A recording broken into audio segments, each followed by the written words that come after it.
नमस्कार साथियों, सलाम जी चैनल पे आप सभी का पुनः बहुत बहुत स्वागत है। साथियों, आप सब कैसे हैं? मैं उम्मीद करता हूं कि बहुत ही अच्छे होंगे, मस्त होंगे। ठीक है। और आप लोगों के लिए एक ऐसा सब्जेक्ट को लेके आया हूं साथियों, जो कि सीटीएट का एक बहुत ही महत्वपूर्ण पार्ट है। और सीटीएट ही नहीं, एमपीटीएट का भी बहुत ही महत्वपूर्ण पार्ट है। ठीक है। जिससे जो क्वेश्चन है बहुत ही ज़्यादा देखने को मिलते हैं। यदि हम बात करें यहाँ पे सीटीएट की, तो सीटीएट में लगभग यहाँ पे क्वेश्चन बनते हैं साथियों। सीटीएट के क्वेश्चन आपको देखने को मिलेंगे। कितने सीटीएट के क्वेश्चन आपको देखने को मिलेंगे? 30 क्वेश्चन आते हैं सीटीएट से, है ना। सीटीएट के लिए 3 क्वेश्चन आते हैं। और यदि मैं सीटीएट की बात करूं, तो सीटीएट में टोटल क्वेश्चन जो आते हैं साथियों, वो कितने आते हैं? 150 क्वेश्चन आते हैं। और इन्हीं 150 में से 30 जो क्वेश्चन आते हैं वो आते हैं बाल विकास के। और हम यहाँ पे बाल विकास को बहुत ही डिटेल से समझने वाले हैं। और ये जो बाल विकास है, हम यहाँ पे पेपर फर्स्ट, है ना, पेपर फर्स्ट और पेपर सेकंड दोनों के लिए हम कवर करने वाले हैं। और बहुत ही डिटेल से मैं आप लोगों को बताने वाला साथियों। और साथ ही साथ यदि आप एमपीटीएट वर्ग 1 या वर्ग 2 का भी अगर आप तैयारी कर रहे हैं, या वर्ग 3 का भी आगे आने वाला है वर्ग 3, तो उसमें भी उसका भी अगर आप तैयारी कर रहे हैं, तो आप लोगों के लिए ये जो क्लास है बहुत ही महत्वपूर्ण होने वाला है साथियों। क्योंकि इस क्लास के माध्यम से मैं आप लोगों को एक एक चैप्टर मैं आप लोगों को कंप्लीट करा के देने वाला हूँ। और बहुत ही डिटेल से हम यहाँ पे चर्चा करने वाले हैं। सो आप सबसे मेरा यही रिक्वेस्ट है कि क्लासों को शुरू से लास्ट तक ज़रूर देखें। साथ ही साथ पूरे क्लासेस देखने के लिए आपको प्लेलिस्ट में जाना होगा, जो कि आपको मिलेगा बाल विकास के प्लेलिस्ट में। ठीक है, जो कि आपको पूरे डिटेल से आप लोगों को समझाया जा रहा है साथियों। तो हर एक क्लास आप लोगों के लिए बहुत ही महत्वपूर्ण है। और खासकर ये क्लासेस उन सभी साथियों के लिए साथियों, जिनके पास में अच्छे नोट्स नहीं है, जिनके पास में अच्छी बुक्स वगैरह नहीं है, या जो लोग अच्छे कोचिंग संस्थानों में क्लासेस नहीं जा पा रहे हैं, उन साथियों के लिए है। जिससे कि वे इन क्लासों के माध्यम से भी अपनी जो तैयारी है वो अच्छा कर सकते हैं। साथ ही साथ अपना जो स्कोर है उसको बढ़ा सकते हैं साथियों। और एक बहुत ही अच्छा सा जो गवर्नमेंट जॉब है उसको हासिल कर सकते हैं। उन्हीं के लिए यह क्लास है। और जिनके पास में नोट्स है, कोचिंग संस्थानें हैं, कोचिंग संस्थानों में वे जाते हैं, जिनके पास में बुक्स अवेलेबल है, वो कृपया इन क्लासों में टाइम वेस्ट ना करें। इससे अच्छा वही है कि आप अपने जो आपके पास जो नोट्स हैं उनसे आप तैयारी करें। क्योंकि आपको पता है साथियों कि संविदा का जो अभी हाल में एग्ज़ाम हुआ था वर्ग 1 और वर्ग 2 का, उसमें भी जो है बाल विकास काफ़ी हद तक देखने को मिला था।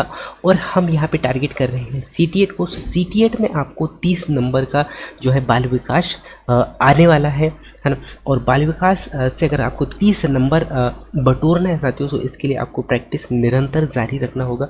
प्रैक्टिस के साथ साथ में आपको जो है थ्योरी कंप्लीट करना होगा, है ना।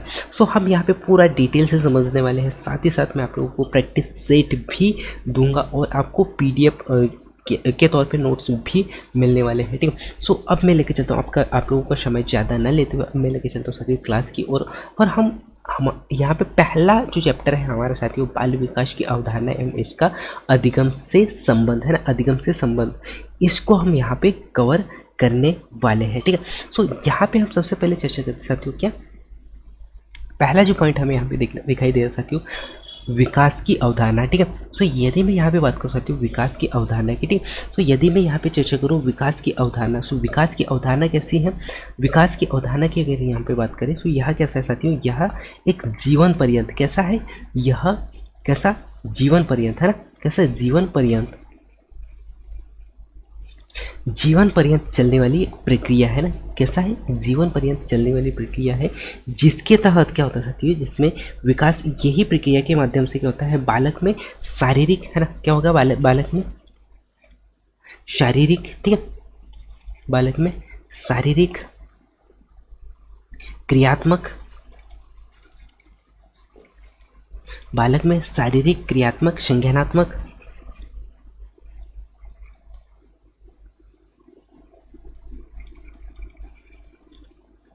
ठीक है, संज्ञानात्मक और भाषागत क्या होता है,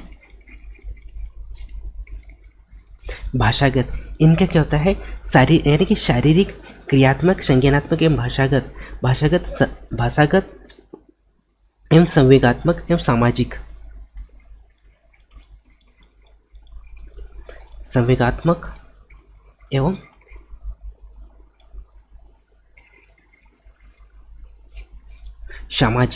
सामाजिक इन सब का क्या होता है साथियों विकास होता है। सो विकास की अवधारणा कैसे एक जीवन पर्यंत चलने वाली प्रक्रिया है, और इसमें इस प्रक्रिया के माध्यम से क्या होता है साथियों, इस प्रक्रिया के माध्यम से जैसे कि मैंने आप लोगों को क्या बताया, इस प्रक्रिया के माध्यम से क्या होता है, इसमें आपको देखने को मिलेगा शारीरिक, क्या होता है शारीरिक, क्रियात्मक है ना, शारीरिक, क्रियात्मक, संज्ञानात्मक, भाषागत एवं संवेगात्मक एवं सामाजिकता का क्या होता है साथियों, इन सब का क्या होता है यहाँ पे बालक के विकास में, यानी कि बालक में क्या होता है इनका, इन सब का क्या होता है विकास होता है। ठीक है, इन सब का विकास होता है, ये आपको याद रखना है। और साथ ही साथ आपको क्या पॉइंट याद रखना है कि बालक में आयु के साथ होने वाले गुणात्मक एवं परिणात्मक जो परिवर्तन जो है यह सामान्यतः हमें देखने को मिलते हैं। ठीक है, ये पॉइंट भी आपको याद रखना है। और साथ ही साथ आपको याद रखना है साथियों कि जो क्रमबद्ध एवं सुगमता से होना इस बात को संकेत, यानी कि इस बात को संकेतित करता है साथियों, जो कि बालक के अंदर अब तक का अपघटित जो गुणात्मक परिवर्तन जो होते हैं ना, गुणात्मक परिवर्तन उसमें आगे आने वाली जो परिवर्तनों में एक निश्चित संबंध होता है, निश्चित संबंध है जो कि आगे होने वाले परिवर्तनों में अब तक के परिवर्तनों की परिपक्वता पर क्या करता है, ये निर्भर करता है। ठीक है, यहीं पे अगर मैं बात करूँ साथियों नेक्स्ट अगले पॉइंट की, तो यहाँ पे जो है अरस्तु ने इसी के ऊपर में बहुत ही महत्वपूर्ण पॉइंट रखा था साथियों। अरस्तु का कथन क्या था, अरस्तु का कथन क्या था? सो अरस्तु का कथन आपको याद रखना है, अरस्तु का कथन क्या था? सो अरस्तु का कथन साथियों, इन्होंने क्या कहा कि विकास जो है कैसे, विकास आंतरिक एवं बाह्य कारणों के, विकास जो है आंतरिक एवं बाह्य कारणों से व्यक्ति में परिवर्तन होता है। इन्होंने क्या कहा, इन्होंने कहा साथियों कि विकास जो है, विकास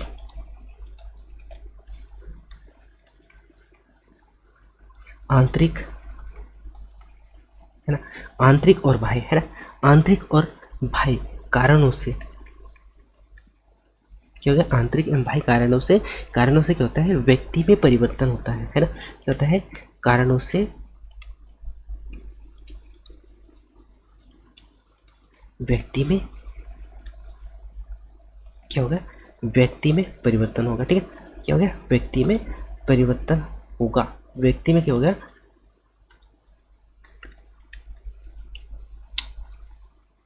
व्यक्ति में परिवर्तन है। ये कथन किसके द्वारा कहा गया है, तो आपको याद रखना है, यह कथन किसने कहा था, अरस्तु ने कहा था। ठीक है, किसने कहा था, अरस्तु ने कहा था। ठीक है, अब अगला पॉइंट का आपको याद रखना साथियों, अगला पॉइंट विकास के अभिलक्षण। सो विकास के अभिलक्षण की यहाँ पे मैं बात करूँ, तो विकास के लक्षण हम बहुत ही डिटेल से देखें, विकास के अभिलक्षण क्या क्या है। विकास के अभिलक्षण अगर सामान्यतः देखें तो बहुत सारे जो लक्षण हमें यहाँ पे नजर आते हैं। ठीक है, तो यहाँ पे कैसे विकास कैसा एक साथियों, जैसे कि मैंने पहले ही बताया आपको कि विकास कैसा एक जीवन पर्यंत चलने वाली प्रक्रिया है। कैसा है, जीवन पर्यंत चलने वाली, यह कैसा है, जीवन पर्यंत चलने वाली प्रक्रिया है। कैसा है, जीवन पर्यंत चलने वाली प्रक्रिया है। ठीक है, आपको याद रखना है, यह कैसा है, जीवन पर्यंत चलने वाली प्रक्रिया है। ठीक है, और जो कि कब से स्टार्ट होता है, तो आपको याद रखना है कब से स्टार्ट होता है, कब से स्टार्ट होता है, गर्भधारण से, है ना,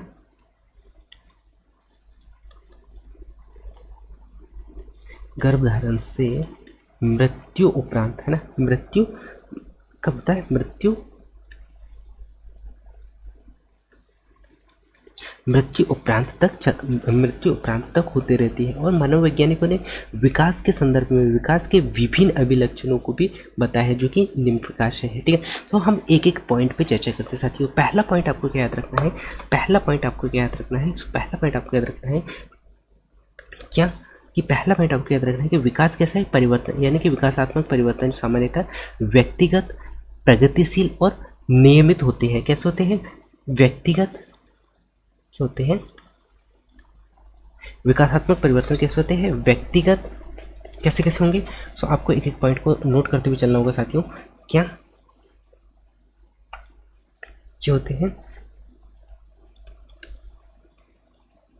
व्यक्तिगत, है ना, क्या होगा?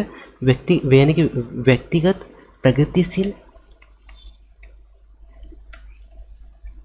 क्या होगा? व्यक्तिगत प्रगतिशील, है ना, व्यक्तिगत प्रगतिशील और नियमित होता है ना। कैसे होता है? नियमित होता है। सो आपको याद रखना है कि जो विकासात्मक परिवर्तन जो होता है ना, विकासात्मक परिवर्तन कैसे होता है? विकासात्मक परिवर्तन व्यक्तिगत व्यक्तिगत और प्रगतिशील और नियमित होता है। कैसे होता है? व्यक्तिगत, प्रगतिशील और नियमित होता है। ये पॉइंट आपको बिल्कुल याद रखना है, ठीक है। उसके बाद में सेकंड पॉइंट आपको याद रखना चाहती हूँ कि जो विकासात्मक के जो अभिलक्षण है, विकास कैसे होता है? विकास जो होता है बहुआयामी होता है। विकास कैसे होता है? बहुआयामी होता है। कैसे होता है? बहुआयामी होता है। ये भी आपको याद रखना है। विकास कैसा होता है? बहुआयामी होता है। तीसरा पॉइंट आपको याद रखना है, विकास बहुआयामी के बाद में आपको तीसरा पॉइंट याद रखना है कि विकास कैसे होता है? लचीला होता है। ये कैसा होता है? बहुत लचीला होता है। कैसा होता है? बहुत लचीला होता है। ये भी आपको याद रखना है। कैसा होता है साथियों? बहुत लचीला होता है, ठीक है। इसके बाद में आपको नेक्स्ट अगला पॉइंट याद रखना है। क्या? नेक्स्ट अगला पॉइंट आपको याद रखना है कि विकास जो है, विकासात्मक जो होता है, कैसा होता है? विकासात्मक परिवर्तन प्रायः कैसे होते हैं? परिपक्वता में क्रियात्मक के स्तर पर क्या होता है? उच्च स्तर, यानी कि क्या होता है? उच्च स्तर में वृद्धि देखने को मिलता है ना। विकासात्मक परिवर्तन के माध्यम से क्या होता है? सामान्यतः परिपक्वता में क्या होता है साथियों?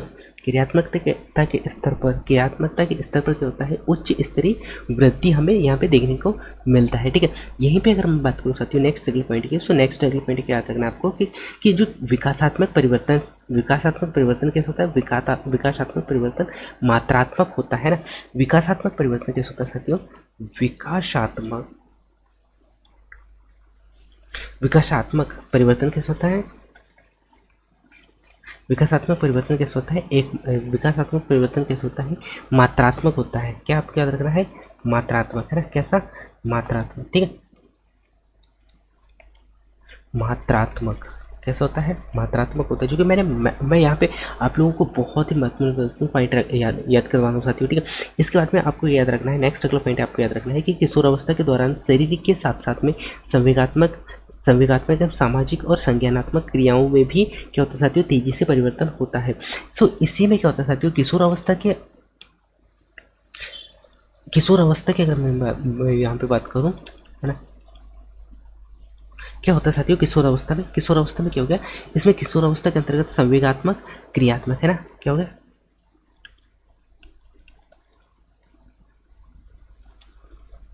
संवेगात्मक और क्रियात्मक, है ना। क्रियात्मकता में क्या होता है साथियों? संवेगात्मक और क्रियात्मकता में तेजी से क्या होगा? वृद्धि होता है ना। क्या होगा? तेजी से वृद्धि होता है, ठीक है। ये पॉइंट पे आपको याद रखना है। और विकास जो होता है साथियों प्रासंगिक कैसे होता है? विकास जो है प्रासंगिक होता है। कैसा होता है? विकास कैसा होता है? प्रासंगिक होता है। ये पॉइंट भी आपको याद रखना है ना। विकास कैसा होता है? विकास जो होता है कैसा होता है? प्रासंगिक होता है, ठीक है। कैसा होता है? प्रासंगिक होता है। ये भी आपको याद रखना है कि ठीक है, कैसा होता है? प्रासंगिक होता है, प्रासंगिक होता है, ठीक है। इसके बाद में हम यहाँ पे नेक्स्ट अगले पॉइंट पे चलते साथियों। और नेक्स्ट अगला जो पॉइंट है वो है विकास के आयाम, ठीक है। तो विकास के आयाम कैसे होते हैं? विकास के आयाम की यदि हम बात करूँ तो मनोवैज्ञानिकों ने विकास के आयाम के बारे में उन्होंने बहुत ही अच्छे से अध्ययन किया। और मनोवैज्ञानिकों ने अध्ययन के दृष्टि के आधार पर उन्होंने, यानी कि सुविधा की दृष्टि के आधार पर विकास को निम्नलिखित भागों में बांटे, जो कि हम एक एक को डिटेल से समझेंगे। सो पहला जो विकास के आयाम हमें नजर आता है साथियों, क्या? शारीरिक विकास, है ना। पहला क्या है? शारीरिक विकास। पहला क्या है? शारीरिक विकास, ठीक है। पहला क्या है? शारीरिक विकास। तो शारीरिक विकास की अगर मैं यहाँ पे बात करें साथियों, तो शारीरिक विकास के अंतर्गत क्या होता है? यहाँ पे शरीर के बाह्य परिवर्तन, है ना, शरीर के बाह्य परिवर्तन, जैसे क्या हो गया? शरीर के बाह्य परिवर्तन, है ना, शरीर के बाह्य परिवर्तन, शरीर के बाह्य परिवर्तन, जैसे ऊंचाई शारीरिक अनुपात, है ना, क्या हो गया? ऊंचाई में परिवर्तन हमें यहाँ पे देखने को मिलता है, ठीक है। उसके बाद में शारीरिक परिवर्तन, शारीरिक, क्या हो गया, शारीरिक परिवर्तन इत्यादि जिन्हें हम स्पष्ट रूप से देख सकते हैं, किंतु शरीर के आंतरिक अवयवों में भी क्या होता है, शरीर के आंतरिक अवयवों में भी क्या होता है साथियों, परिवर्तन होता है। आंतरिक की अगर मैं बात करूं, मैं यहाँ पे बात करूं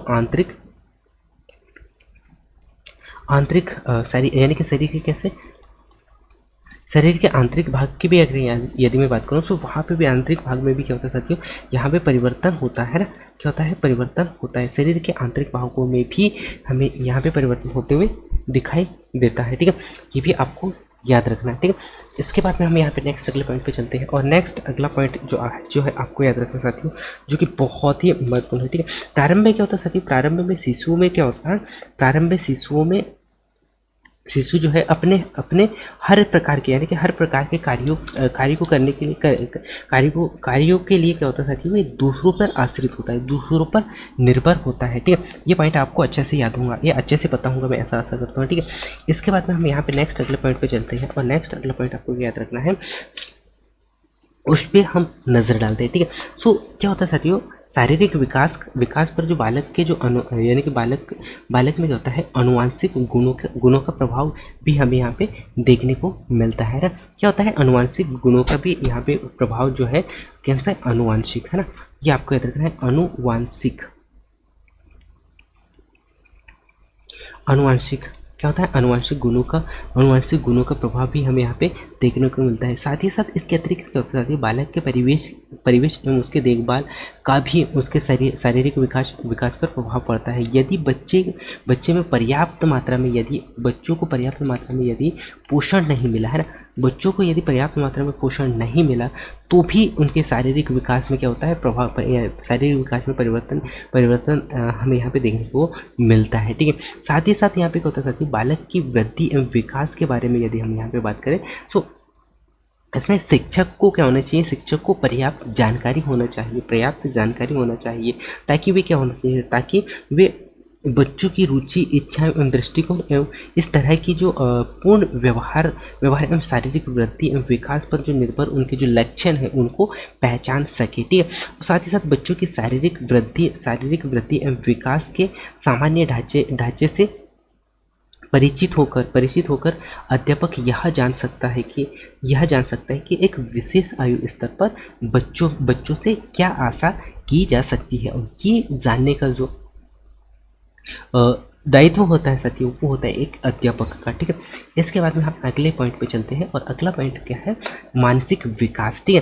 तो यदि मैं यहाँ पे बात कर सकती हूँ मानसिक विकास की, ठीक है, तो यदि मैं यहाँ पे चर्चा करूँ मानसिक विकास की, तो मानसिक विकास कैसे, संज्ञानात्मक एवं मानसिक विकास, संज्ञानात्मक या मानसिक विकास की हम यहाँ पे बात करें तो संज्ञानात्मक या मानसिक विकास से तात्पर्य उन बालकों से है जो कि मानसिक योग्यता एवं क्षमताओं में वृद्धि की ओर विकसित हो रहे हैं। क्या हो रहा है, यानी कि इससे क्या तात्पर्य होता है, बालक की उन मानसिक योग्यताओं से, है ना, उनसे क्या होता है,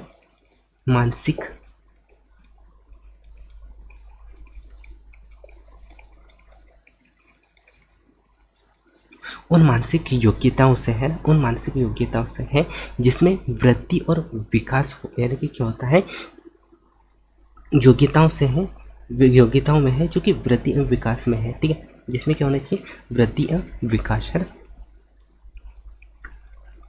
वृद्धि एवं विकास से है, ठीक है, कि आपको याद रखना है, वृद्धि एवं विकास से है। कल्पना करना वृद्धि एवं विकास से है, ठीक है, कि आपको याद रखना है, जिसके परिणाम स्वरूप क्या होता है, विभिन्न प्रकार की समस्याओं को सुलझाने में अपनी मानसिक शक्तियों का क्या कर सकता हो, पर्याप्त मात्रा में उपयोग कर सकता है। क्या होगा, इस पॉइंट को मैं पुनः फिर से आप लोगों को समझा देता हूँ साथियों। क्या मानसिक विकास क्या होता है, मानसिक विकास संज्ञानात्मक या मानसिक विकास की अगर यहाँ पे बात करें तो इसका तात्पर्य यह होता है कि बालक के उन सभी मानसिक योग्यताओं एवं क्षमताओं में वृद्धि वृद्धि एवं विकास होता है, वृद्धि एवं विकास से है, जिसके परिणाम स्वरूप क्या होगा, यदि बालक में योग्यता एवं क्षमताओं में वृद्धि एवं विकास अगर अच्छा है तो उनके परिणाम स्वरूप क्या होगा साथियों, उसके परिणाम स्वरूप क्या होगा कि उसमें उसके सामने जो समस्याएं आएगी, उनको सुलझाने में भी अपनी मानसिकता का पर्याप्त उपयोग कर सकता है, ठीक है, पर्याप्त उपयोग कर सकता है। साथ ही साथ कल्पना करना, स्मरण करना, विचार करना है ना, क्या क्या, कल्पना करना, साथ ही साथ विचार करना है ना, कल्पना करना, विचार करना, निरीक्षण करना, कैसा,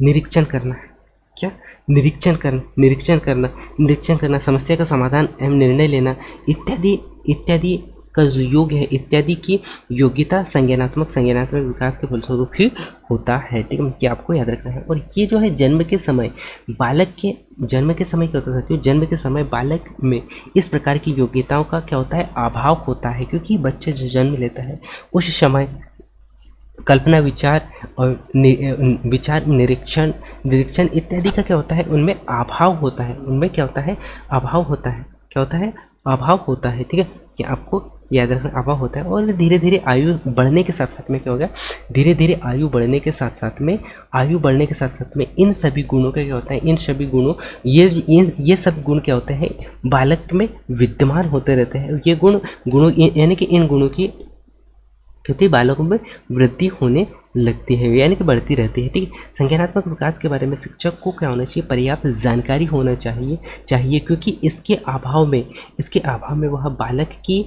इससे संबंधित समस्याओं का क्या कर सकता है, समस्याओं का समाधान नहीं कर पाएगा। यदि शिक्षक के पास में इसका ज्ञान नहीं है सो वे बालक की समस्याओं का समाधान नहीं कर पाएगा, ठीक है। और विभिन्न प्रकार की अवस्थाओं में आयु स्तर पर जो बच्चे होते हैं ना, आयु स्तर पर बच्चों की मानसिक वृद्धि और विकास को ध्यान में रखते हुए उपयुक्त पाठ्यपुस्तक तैयार करने में भी इससे सहायता मिल सकती है, ठीक है। नेक्स्ट अगले पॉइंट पे हम चर्चा करते हैं, और नेक्स्ट अगला पॉइंट क्या है आपको, संवेगात्मक विकास में हम क्या देखते हैं, तो संवेगात्मक विकास के अंतर्गत हम यहाँ पे चर्चा करें साथियों, संवेग जिसके भाव से, यानी जिसका भाव है साथियों, जिसका अर्थ है ऐसी अवस्था है ना, क्या होती है, ऐसी अवस्था जो व्यक्ति के व्यवहार को प्रभावित करे। कैसे ऐसी व्यवस्था जिसको व्यक्ति के व्यवहार को क्या करे, प्रभावित करे, है ना, क्या करे, व्यक्ति के व्यवहार को प्रभावित करे, जैसे भय, क्रोध,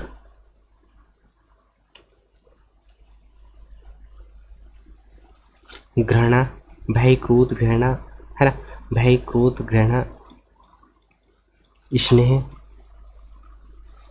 खुशी इत्यादि संवेग के उदाहरण, जो कि बालक के आयु बढ़ने के साथ साथ में ही इन संवेगों का क्या होता है साथियों, इन संवेगों का विकास होते रहता है ना, और संवेगात्मक विकास जो है मानव वृद्धि एवं विकास का एक महत्वपूर्ण पहलू होता है ना, जो कि बालक का संवेगात्मक व्यवहार है ना, एवं उनकी विकास वृद्धि एवं विकास को ही नहीं बल्कि बौद्धिक विकास को ही नहीं बल्कि क्या होता है, बौद्धिक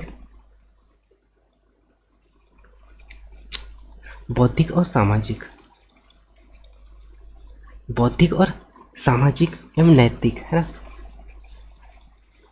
एवं नैतिक विकास को भी क्या करता है कि प्रभावित करता है, ठीक है, ये आपको याद रखना है। और बालक के संतुलित विकास में क्या होता है साथियों, बालक के संतुलित विकास में उनके संवेगात्मक विकास की अहम भूमिका होती है, जो कि बालक के संवेगात्मक विकास पर क्या होता है, पारिवारिक वातावरण का भी बहुत प्रभाव पड़ता है ना, पारिवारिक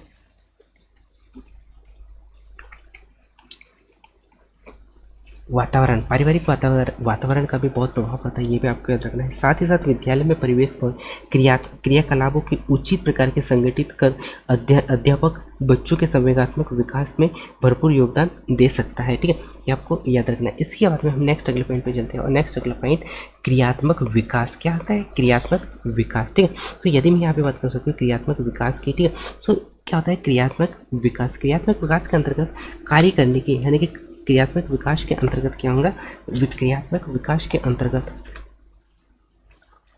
क्रियात्मक विकास के अंतर्गत, विकास के अंतर्गत जिसका अर्थ क्या होता है, व्यक्ति की कार्य करने की शक्तियाँ, है ना, व्यक्ति की कार्य करने की शक्तियाँ, क्षमताओं का योग्यता, क्षमताओं की योग्यताओं का क्या होता है, इसमें विकास होता है। क्या होगा इसमें क्रियात्मक विकास के अंतर्गत, क्रियात्मक विकास के अंतर्गत जिस हम क्या कह सकते हैं, व्यक्ति की, यानी कि व्यक्ति की कार्य करने की क्षमता, है ना, क्या व्यक्ति की कार्य करने की क्षमता, क्या व्यक्ति की कार्य करने की क्षमता, क्षमता या योग्यता हम कह सकते हैं। योग्यता का क्या होता है, विकास होता है ना।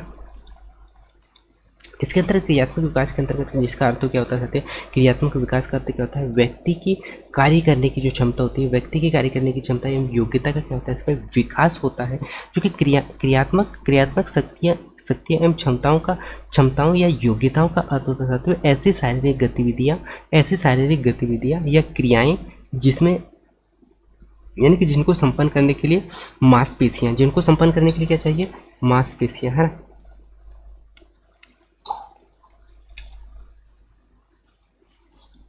मांसपेशियाँ एवं तंत्रिका तंत्रों की, है ना, मांसपेशियाँ एवं तंत्रिका क्या होता है, मांसपेशियाँ एवं तंत्रिका तंत्रों की गतिशीलता से, यानी कि गतिविधियों के संयोजन की आवश्यकता होती है। ठीक है, जैसे चलना, बैठना, ये किसके माध्यम से कर सकते हैं हम, मांसपेशियों एवं तंत्रिका तंत्रों के माध्यम से ही ये क्रिया हम कर सकते हैं। ठीक है, ये आपको याद रखना है। और ये नवजात शिशु जैसे कि नवजात शिशु ऐसे कार्य करते हैं, नवजात शिशु जो है ऐसे कार्य करने में कैसे होते हैं, अक्षम होते हैं। ऐसे कार्यों को करने में कैसे होते हैं, नवजात शिशु जो है कैसे होते हैं, अक्षम होते हैं। ये भी आपको याद रखना है, नवजात शिशु अक्षम होते हैं। ठीक है, इसके कारण ही बालकों में आत्मविश्वास अर्जित करने में भी सहायता मिलती है ना। बालकों में क्या होता है, आत्मविश्वास अर्जित करने में सहायता मिलती है और पर्याप्त क्रियाओं, यानी कि पर्याप्त क्रियात्मक विकास में भी, विकास के अभाव में भी बालकों में विभिन्न प्रकार के कौशलों का विकास, यानी कि बालकों में विभिन्न प्रकार के कौशलों का विकास हो पाता है। ठीक है, क्रियात्मक विकास के स्वरूप के संदर्भ में क्रियात्मक विकास के परिस्वरूप प्रक्रिया का ज्ञान होना शिक्षकों के लिए बहुत ही आवश्यक है। ठीक है, इसी के बाद में हम अगले पॉइंट पे चलते हैं, और अगला पॉइंट आपको याद रखना है क्या, भाषाई विकास। तो भाषाई विकास के अंतर्गत क्या होता है, यदि भाषा का विकास अच्छा है, भाषा का विकास एक प्रकार का कैसा है, संज्ञानात्मक विकास कैसा है, यह एक संज्ञानात्मक विकास है। कैसा है,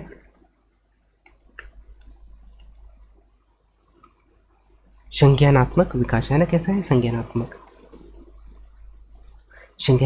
विकास है, संज्ञानात्मक विकास से माना जाता है। और भाषा के माध्यम से ही बालक अपने मन की जो बात होती है, बालक क्या करता है, अपने मन की जो बात है वो किसके माध्यम से करता है, भाषा के माध्यम से ही कर पाता है। किसके माध्यम से, भाषा के माध्यम से ही एक दूसरे के सामने रख पाता है और अपने विचारों की भावनाओं को समझ पाता है या समझा पाता है। ठीक है, और भाषा क्या होता है साथियों, भाषा ज्ञान के अंतर्गत बोलकर विचार को प्रकट कर सकने में, यानी कि विचार को प्रकट कर सकने में माध्यम में अपनी बात रखना, लिखकर अपनी बातों को रखना इत्यादि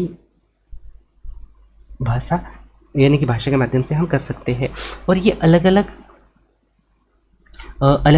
समय में अलग अलग हमें यहाँ पे देखने को मिलता है। बालक की अगर बात कर सकते हो तो बालक जो सामान्यतः 6 माह से 1 वर्ष के बीच में क्या होता है, 6 माह से 1 वर्ष के बीच में क्या करता है, वे कुछ शब्दों को समझने लगता है ना, उस शब्दों को क्या लगता है, शब्दों को समझने लगता है, कुछ शब्दों को समझने लगता है या बोलने लगता है। ठीक है, क्या करता है, बोलने लगता है। ठीक है, साथ ही साथ यहाँ पे 3 माह के बाद में क्या होगा, 3 माह की अवस्था में कुछ वाक्यों को बोलने लगता है ना, कुछ वाक्य को बोलने लगता है, वाक्य को बोलने लगता है, ठीक, कुछ वाक्य को बोलने लगता है, ठीक है, ये आपको याद रखना है। इसी के बाद में लास्ट अगला विकास आता है साथियों, सामाजिक विकास, है ना।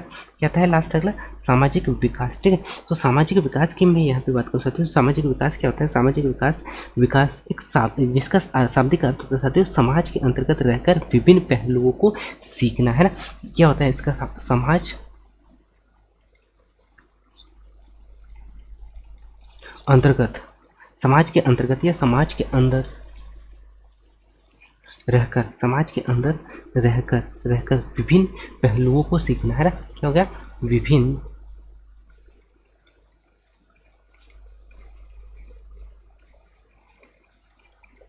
विभिन्न पहलुओं को सीखना, जिसका अर्थ क्या होता है साथियों? यानी कि सामाजिक विकास का अर्थ क्या होता है? यानी कि सामाजिक विकास का अर्थ क्या होता है? समाज के अंतर्गत रहकर, समाज के अंतर्गत या समाज में रहकर विभिन्न पहलुओं को सीखना, विभिन्न पहलुओं को सीखना ही सामाजिक विकास कहलाता है ना। सामाजिक विकास कहलाता है। और इसके अंतर्गत हम चरित्र निर्माण, इसके अंतर्गत क्या? चरित्र वाला क्या होता है? चरित्र निर्माण हो गया, अच्छा व्यवहार,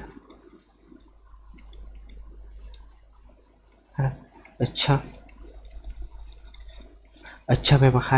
व्यवहार तथा जीवन से संबंधित व्यवहार, शिक्षा इत्यादि का विकास जो है इसी सामाजिक विकास के अंतर्गत होता है, ठीक है। ये आपको याद रखना है। तत्पश्चात समाज को सामाजिक विकास के माध्यम से ही बालकों का जुड़ाव व्यापक रूप से होते रहता है, ठीक है। ये पॉइंट भी आपको याद रखना है। और संबंधों के दायरे में वृद्धि अर्थात माता पिता एवं भाई बहन के अंतर्गत एवं दोस्त एवं मित्रों से क्या होता है? जुड़ाव होने लगता है, ठीक है। ये आपको याद रखना है। और इसमें क्या होता है? तो सामाजिक विकास के माध्यम से ही बालकों में क्या हो गया? सामाजिक विकास के माध्यम से ही बालकों में सांस्कृतिक, धार्मिक क्या हो गया?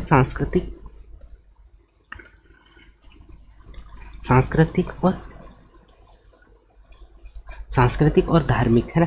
सांस्कृतिक और धार्मिक तथा सामुदायिक विकास इत्यादि की भावनाएं उत्पन्न होती है, ठीक है। और बालकों के मन में आत्मसम्मान, स्वाभिमान एवं विचारात्मकता का जन्म किसके माध्यम से होता है? सामाजिक विकास के माध्यम से ही हो पाता है। और बालक समाज के माध्यम से ही अपने आदर्श व्यक्ति का चयन कर पाता है। ये क्या कर पाता है? अपने आदर्श व्यक्तित्वता का अगर चयन करता है तो वो करता है समाज में रहकर ही वे सीख पाता है। और एक निश्चित समाज में, यानी कि एक शिक्षित समाज में ही व्यक्ति उत्तम विकास को प्राप्त कर सकता है, ठीक है। ये आपको याद रखना है, ठीक है। इसी के बाद में हम अगले पॉइंट पे चलते हैं। और नेक्स्ट अगला पॉइंट आपको याद रखना साथियों, वृद्धि। तो वृद्धि क्या होता है साथियों? वृद्धि की यदि मैं यहाँ पे बात करूँ तो वृद्धि क्या होता है? विकास के अन्य, वृद्धि मीन्स क्या हम कह सकते हैं? वृद्धि यह क्या होता है? विकास के अन्य कारकों में सबसे महत्वपूर्ण कारक माना जाता है। किसको? वृद्धि को माना जाता है, ठीक है। किसको माना जाता है? वृद्धि को माना जाता है, ठीक है। और विकास यानी कि वृद्धि एवं विकास का प्रयोग जो है सामान्यतः लोग पर्यावचित, यानी कि सामान्यतः लोग कहाँ? अवधारणात्मक रूप से देखते हैं, ठीक है।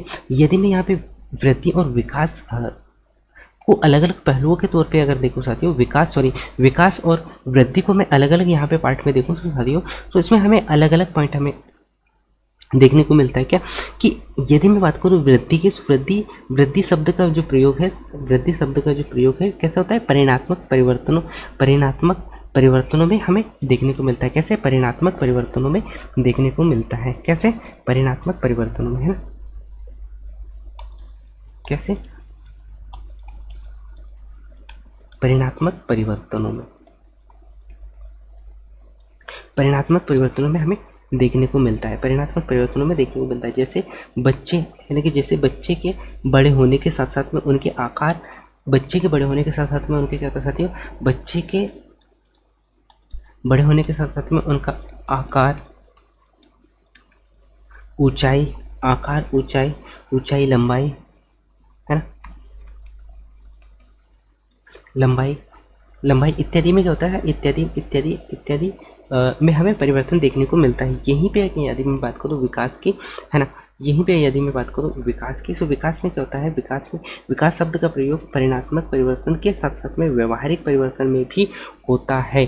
परिणात्मक परिवर्तन के साथ साथ में क्या हो गया, परिणात्मक परिवर्तन के साथ साथ में व्यवहारिक परिवर्तन में भी होता है। कैसे होता है,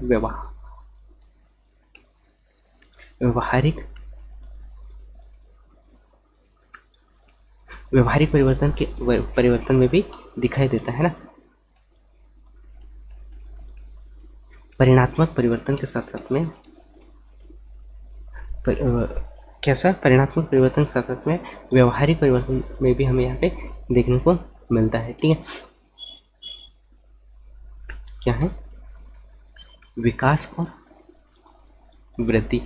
अब इसी में हम नेक्स्ट अगले पॉइंट पे चर्चा करते साथियों। नेक्स्ट अगला क्षेत्र की यहाँ पे बात करो साथियों। तो वृद्धि जो होता है, वृद्धि विकास की, यानी कि वृद्धि की प्रक्रिया जो होती है, वृद्धि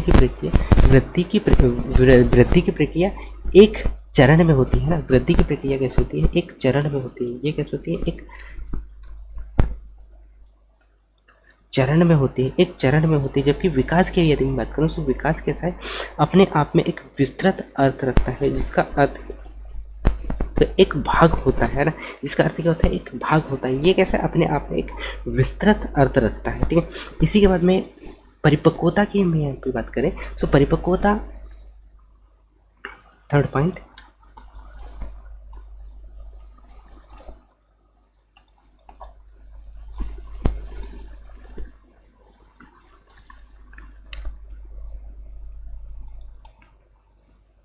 परिपक्वता के अंतर्गत क्या होता है, परिपक्वता के अंतर्गत आजीवन नहीं रहता है। ये परिपक्वता कैसा, आजीवन नहीं रह पाता है। कैसा, आजीवन नहीं रह पाता। एक ऐसा समय आता है जिसके बाद में क्या होता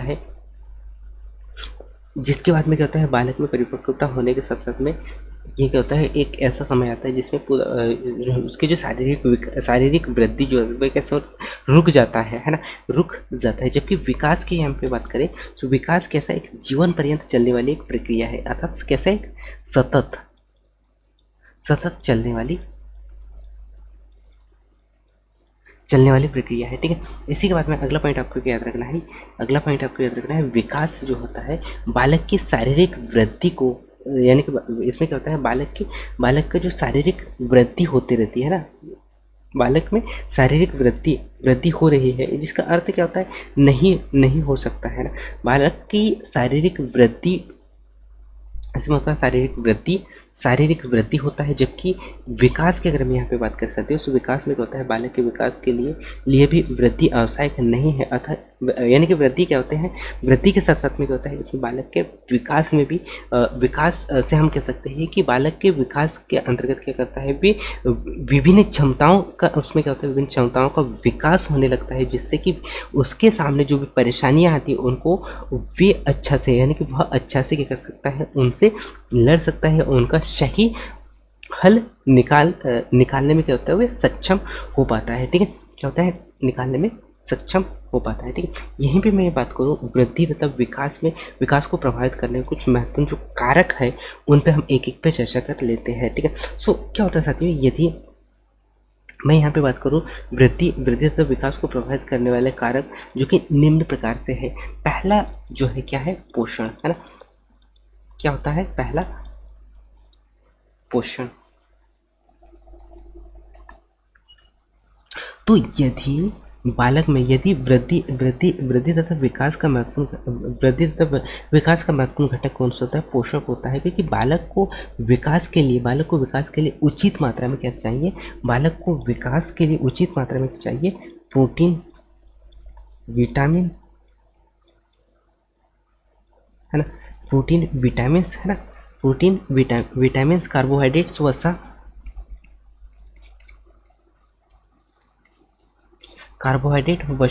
इत्यादि की क्या होती है, बहुत ही महत्वपूर्ण, यानी कि इत्यादि की आवश्यकता होती है। और हमारे खान पान में उपयुक्त पोषक तत्वों की कमी होने, यानी कि कमी होगी तो वृद्धि एवं विकास कैसे होगा, प्रभावित होगा। इन सभी की कमी के कारण क्या होगा, विकास एवं परिवर्तन प्रभावित होता है। ठीक है, नेक्स्ट अगला पॉइंट आपको याद रखना है, बुद्धि। हमने यहाँ पे पोषण में देखा है, इसमें पोषण के लिए क्या, व्यक्ति यानी कि बालक के विकास एवं वृद्धि के लिए विकास और वृद्धि दोनों के लिए पोषण की आवश्यकता होती है, जिसके अंतर्गत प्रोटीन, विटामिन, है ना, प्रोटीन, विटामिन, वसा, खनिज, लवण इत्यादि की आवश्यकता बहुत आवश्यकता होती है साथियों। और यदि इनकी कमी होती है तो जिससे क्या होता है, बालक में क्या होता है, वृद्धि विकास कैसा होता है, प्रभावित होने लगता है। ठीक है, इसी के साथ साथ में वृद्धि की हम यहाँ पे बात कर सकते हैं, उससे यह है कि यह विकास के अन्य कारकों से महत्वपूर्ण कारक होता है, क्योंकि बौद्धिक विकास जितना उच्च होगा, हमारे अंदर समझदारी, नैतिकता, भावना एवं तर्कशीलता इतनी ही, यानी कि इत्यादि का विकास उतना ही उत्तम होता है। ठीक है, तो वृद्धि के अंतर्गत मैंने क्या करता था, वृद्धि के अंतर्गत मैंने क्या बताया आपको कि विकास जो है अत्यंत महत्वपूर्ण है। क्यों? क्योंकि बौद्धिक विकास जितना अधिक होगा, है ना, क्या होगा, बौद्धिक विकास जितना अधिक होगा, उतना ही हमारे अंदर समझदारी, नैतिकता, भावना,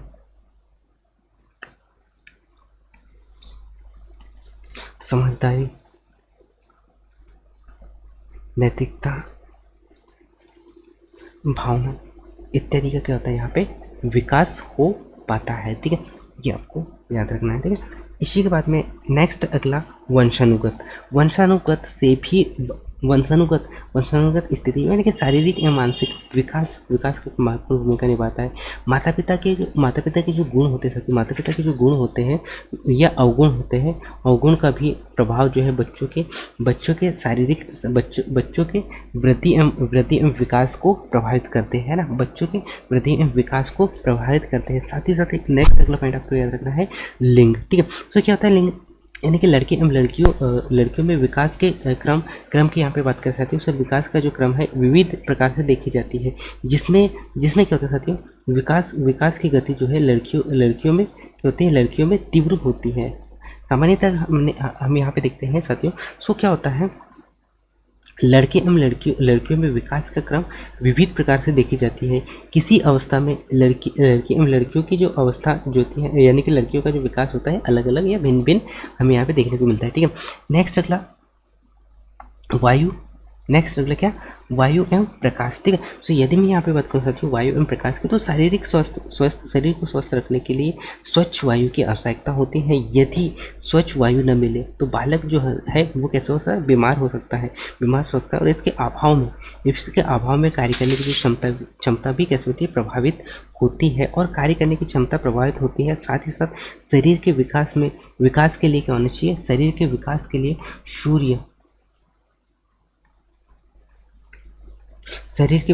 सूर्य की प्रकाश की आवश्यकता होती है, क्योंकि इससे क्या होता है, विटामिन डी, इससे क्या होता है, सूर्य के प्रकाश के माध्यम से ही विटामिन डी की प्राप्ति होती है। उसके बाद में अंतःस्त्रवी ग्रंथियाँ भी बालक के वृद्धि एवं विकास को प्रभावित करती हैं। कैसे कि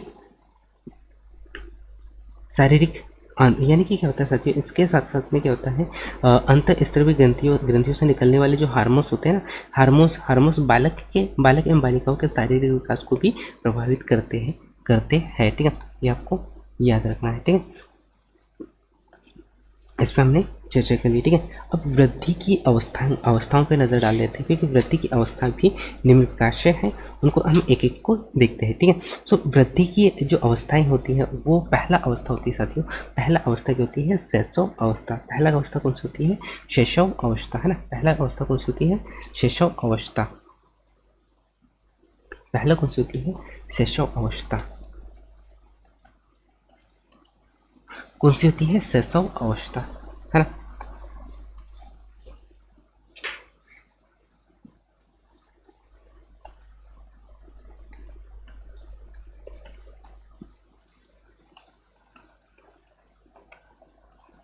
कौन सी होती है, शैशव अवस्था, है ना। पहला कौन सी होती है, शैशव अवस्था, शैशव काल। आप यहाँ पे काल कर लीजिए, है ना, क्या, शैशव काल। तो शैशव काल के अंतर्गत क्या होता है साथियों, शैशव काल के अंतर्गत क्या होता है, शैशव काल यह जो काल है का जन्म से 2 वर्ष तक के बच्चों, यानी कि जन्म से 2 वर्ष तक के बच्चों का शारीरिक विकास, यानी कि शारीरिक या मानसिक विकास कैसे होता है, तेजी से होता है। और शेषव काल कितना होता है, शेषव काल होता है साथियों जन्म से 2 वर्ष तक, है ना, जन्म से 2 वर्ष तक, जन्म से कितना तक होता है, जन्म से 2 वर्ष तक होता है। क्या होता है, जन्म से 2 वर्ष तक होता है ना, कितना होता है, जन्म से 2 वर्ष तक होता है। और इसमें इसके अंतर्गत क्या होता है, जन्म से 2 वर्ष तक होता है। और इसके अंतर्गत क्या होगा, इसमें बालक का जो विकास, बालक का जो सीखने की जो क्षमता होती है ना, बालक की मानसिक विकास कैसे होता है, तेजी से होने लगता है, तेजी से होता है। साथ ही साथ बालक इस अवस्था के पूर्व में माता पिता पर आश्रित होता है। कैसा होता है, माता पिता पर आश्रित होता है, माता पिता पर आश्रित होता है ना, कैसा होता है, माता पिता पर आश्रित होता है। और इस अवस्था में संवेगात्मक विकास तथा सीखने की जो क्षमता है होती है ना, सीखने की क्षमता की गति भी कैसे होती है, तीव्र होती, सीखने की क्षमता भी कैसे होती है, तीव्र होती है। और नवजात शिशु शैशव काल की क्षमता की गति भी तीव्र होती है और शैशव काल की ओर अग्रसर होने लगता है, शैशव काल की ओर अग्रसर होने लगता है। ठीक है, धीरे धीरे शैशव काल की ओर अग्रसर होने लगता है। ठीक है, ये भी आपको याद रखना है। ठीक है, इसी के बाद में नेक्स्ट अगले पॉइंट की मैं यहाँ पे बात कर सकती हूँ। नेक्स्ट अगला पॉइंट आता है शैशव काल। शैशव काल के बाद में आता है बाल्यकाल, है ना। क्या सेकंड दूसरा क्या आता है, बाल्य, नेक्स्ट क्या है, बाल्यकाल, है ना। नेक्स्ट अगले क्या है, बाल्यकाल। और बाल्यकाल को सामान्यतः 2 भागों में बांटा गया है। 2 भागों में कौन कौन सा, एक होता है पूर्व बाल्यकाल,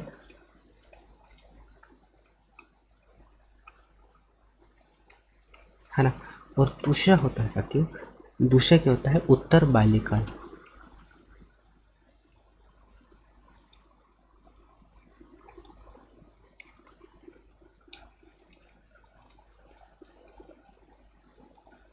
उत्तर बाल्यकाल, जो पूर्व बाल्यकाल होता है, वो कितना है, 2 वर्ष से, है ना, ये कितना होता है, 2 से 6 वर्ष तक, यानी कि 2 से 6 वर्ष तक के जो बच्चे, 6 वर्ष की अवस्था में बालक का जो बाहरी जुड़ाव होता है ना, बाहरी जुड़ाव में, यानी कि बाहरी जुड़ाव होने लगता है, जिससे बच्चे क्या होने लगते हैं, नकल या अनुकरण करने लगते हैं या सीखने लगते हैं। अनुकरण या देख कर वे क्या करते हैं, सीखते हैं, है ना,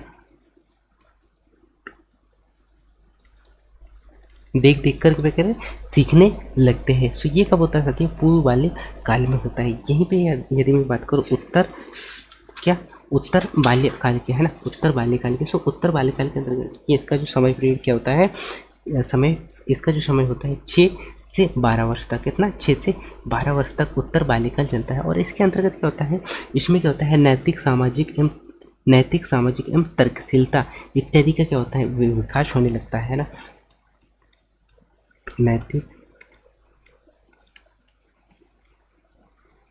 सामाजिक एवं तर्कशीलता का क्या होता है, इसमें विकास होने लगता है। ठीक है, ये आपको याद रखना है। साथ ही साथ पढ़ने की जो रुचि है ना, पढ़ने की रुचि में भी वृद्धि होता है। कौन सा, उत्तर बाल्यकाल में ही जो बच्चों में पढ़ने में क्या होती है, रुचि होने लगती है, यानी कि रुचि में वृद्धि होने के साथ साथ में स्मरण क्षमता का भी इसमें क्या होता है, इनमें विकास होने लगता है। ठीक है, विकास होने लगता है, ये पॉइंट आपको याद रखना है। ठीक है, और इसके बाद में नेक्स्ट अगला पॉइंट आपके साथ ये क्या, बाल्य अवस्था, सॉरी किशोर अवस्था, है ना। नेक्स्ट अगले क्या है, किशोर अवस्था। सो यदि मैं बात करूँ किशोर अवस्था की, थर्ड क्या है, किशोर अवस्था, है ना। क्या है, किशोर अवस्था, है ना, क्या है,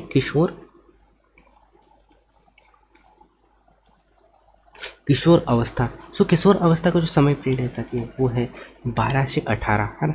क्या होता है, 12 से 18 वर्ष, क्योंकि यहाँ ये समय पूछा जा सकता है। 12 से 18 वर्ष तक की अवस्था में अत्यंत इस अवस्था में क्या होता है साथियों, पहले जो अत्यंत जटिल अवस्था होता, साथ ही साथ व्यक्ति के शारीरिक रचना में क्या होता है, यहाँ पे परिवर्तन देखने को मिलता है। ठीक है, तो इस अवस्था में क्या होता है साथियों, यह एक जटिल अवस्था होती है और इसी के अंतर्गत हम शारीरिक या मानसिक, यानी शारीरिक बदलाव यहाँ पे, शारीरिक परिवर्तन यहाँ पे देखने को मिलता है, शारीरिक परिवर्तन यहाँ पे देखने को मिलता है। और इस अवस्था में किशोर की जो लंबाई है, लंबाई एवं भार दोनों ही बढ़ने लगते हैं ना। इसमें क्या हो गया, लंबाई और भार, है ना, लंबाई और भार ये दोनों क्या होती है इस अवस्था में बढ़ने लगती है। कैसे लगती है?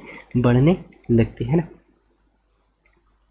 बढ़ने लगती है, ये आपको याद रखना है, बढ़ने लगती है। और यही 12 से 14 वर्ष की आयु में क्या होता है, 12 से 14 वर्ष की आयु में क्या होता है, 12 से 14 वर्ष की आयु में जो लड़कियां होती है ना, जो लड़के की अपेक्षा लड़कियों की लंबाई जो होती है ना, लड़कों की अपेक्षा लड़कियों की जो लंबाई है, लंबाई कैसे होती है? अधिक होती है। जबकि 14 से 18 वर्ष की यदि मैं बात करूं तो इस वर्ष के अंतर्गत क्या होता है साथियों, लड़कियों की अपेक्षा जो लड़के हैं वो कैसे होते हैं? लंबे होते हैं। ये दोनों जो दो परिवर्तन हमें यहाँ पे देखने को मिलता है। ठीक है, ये आपको याद रखना है। ठीक है, इसी के बाद में नेक्स्ट अगला पॉइंट आता है साथियों, क्या? युवा या पौड़ अवस्था है ना। ये हमने क्या देखा है? किशोर अवस्था। ठीक है, किशोर अवस्था के बाद में आता है युवा एवं पौड़ अवस्था। ये क्या होता है?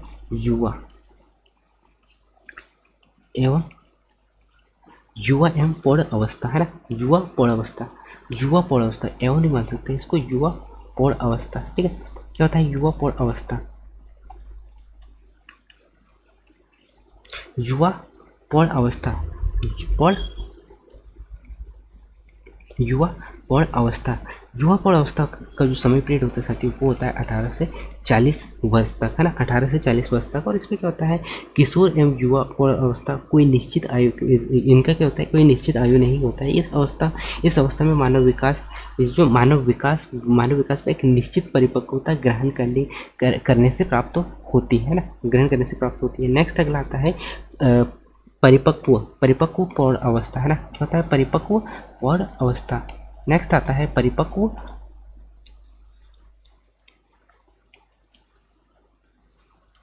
परिपक्व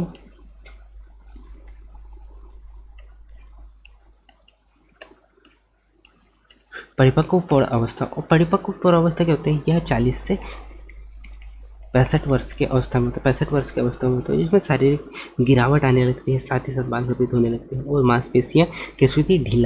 मांसपेशियाँ ढीली होने लगती है। ठीक है, उसके बाद में लास्ट आता है साथियों नेक्स्ट आता है व्रत पौड़ अवस्था है ना। क्या होता है? व्रत। लास्ट आता है व्रत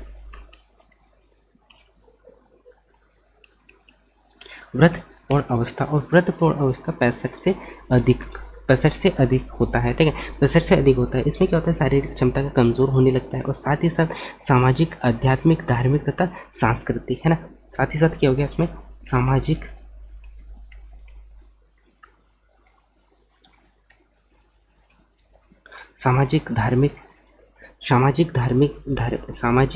धार्मिक तथा सांस्कृतिक क्रियाकलापों में क्या होता है? रुझान होने लगता है, रुझान आने लगता है। ठीक है, तो ये हमने यहाँ पे बाल विकास के कुछ बहुत ही महत्वपूर्ण पॉइंट में चर्चा की साथियों। सो मैं उम्मीद करता हूँ कि यह क्लास आप लोगों के लिए बहुत ही महत्वपूर्ण रहा होगा और यहाँ से आपको बहुत सारी चीज़ें देखने को मिली होंगी, मैं ऐसा आशा करता हूँ। सो हमने यहाँ पे बाल विकास की अवधारणा एवं इसका अधिगम से संबंध को हमने बहुत ही डिटेल से देखा साथियों। सो मैं उम्मीद करता हूँ कि यह क्लास आप लोगों के लिए बहुत ही महत्वपूर्ण था। ऐसे ही क्लास पाने के लिए आप चैनल को सब्सक्राइब करें, लाइक करें, शेयर करें और मिलते हैं हम अगले क्लास में। तब तक जय हिंद।